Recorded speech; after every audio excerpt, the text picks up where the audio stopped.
Have you ever stood in front of your home altar, holding a bouquet of artificial flowers, and wondered, will this count?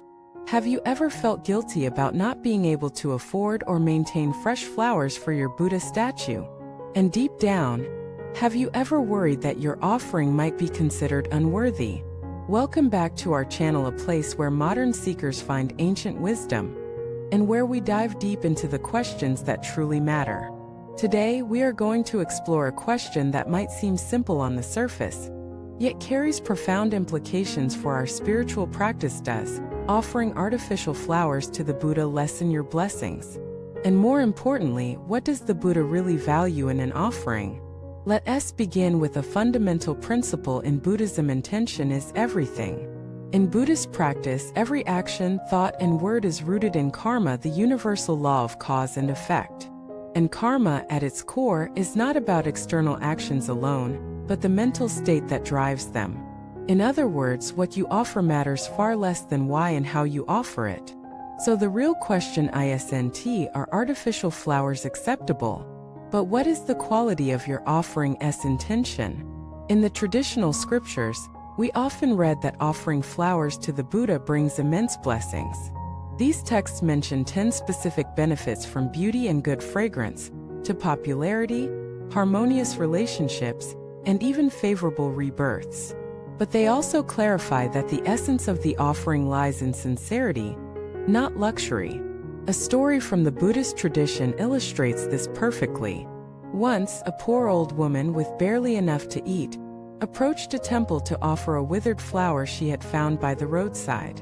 She washed it gently, cleaned her hands, and placed the flower before the Buddha with the deepest reverence in her heart. Next to her, a wealthy merchant had placed a golden vase filled with the most exotic and expensive blooms.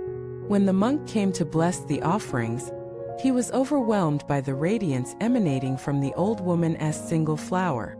Her pure heart had transformed a wilted flower into a jewel beyond compare. That is the power of devotion. Artificial flowers, then, are not a problem in the slightest. In fact, they often represent practicality and thoughtfulness. For someone living in an urban apartment, far from nature, constantly balancing family and work, artificial flowers offer a way to maintain a consistent and beautiful offering space. They do not wither, do not mold, and require no replacement. The real offering is the heart behind the act. And yet, the doubt lingers for many practitioners. Why? Because somewhere along the way we confuse the ritual with its meaning. It's easy to fall into the trap of thinking that spiritual practice is about perfection. We think we need fresh lotus blossoms, ornate incense holders, or elaborate rituals to be seen by the divine. But the Buddha never demanded extravagance. He never asked for wealth. He asked for presence. Remember the story of Siddhartha, also known as Anathapindika, the great benefactor who donated Jetavana Monastery. Despite his immense generosity, he was praised not for the amount he gave, but for the purity of his intention. The Buddha did not say, "This man has built me a grand temple," but rather, "This man's heart is open like the sky." So what is a flower? In Buddhist symbolism, flowers represent the impermanent nature of all things. They bloom in glory, then fade and die. Offering a flower is a reminder that beauty is fleeting, that nothing lasts, and that we must live with awareness of life's fragility. In that sense, whether the flower is real or artificial doesn't change the lesson. The teaching remains. But what if the flower never dies? What if it stays beautiful for years? Some might argue that this undermines the lesson of impermanence. But look deeper. The artificial flower can become a different kind of teaching. It can remind us that beauty is not always bound by time, that something crafted with care and preserved with love can serve as a symbol of our continuous devotion, a stable presence in a chaotic world. If you dust your artificial flowers regularly, arrange them with care, and place them on your altar with reverence, then they are no less meaningful than the freshest blossoms from a sacred mountain. The Buddha, after all, sees not with human eyes, but with the eye of truth. He sees the trembling hand of the elderly woman who kneels slowly to place a plastic rose.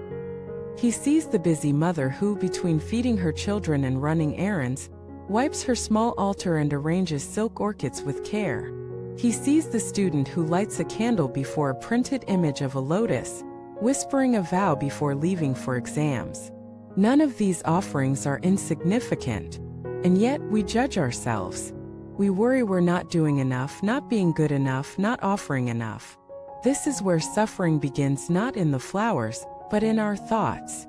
The practice of offering should not become a source of guilt. It is meant to be a moment of connection, a sacred pause, a daily ritual that reminds us of who we are, what we seek, and how we choose to walk through the world. If your artificial flowers help you create that sacred space, if they support your intention to be mindful, grateful, and devoted, then they are powerful tools of the path. It's not about what the Buddha sees. It's about what you become in the act of offering. Do you become more humble, more centered, more present? That is the real transformation.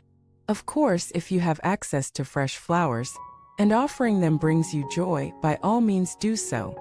But do not think that fresh equals better. Fresh flowers offered with arrogance or indifference are hollow. Artificial flowers offered with love and sincerity radiate real light. Let us take this a step further. Imagine your altar. It may be grand or simple, but it is yours.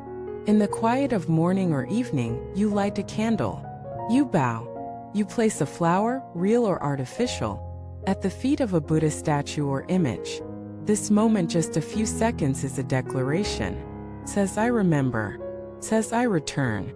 It says, in a world of chaos, I choose clarity. That's what the Buddha cherishes. He does not need your flower. He needs your presence. He does not crave fragrance. He values your awareness. He does not count your offerings. He counts your sincerity. So next time you hesitate in front of your altar, plastic flower in hand, remember this. The flower is not the point. You are. Thank you for watching this video. If this message brought you peace or clarity, share your thoughts below. Tell us how you build your altar, what you offer, and how you find meaning in it. And don't forget to like, subscribe, and support the channel for more teachings that bring ancient truth into everyday life. Your heart is the real offering, and it is more than enough.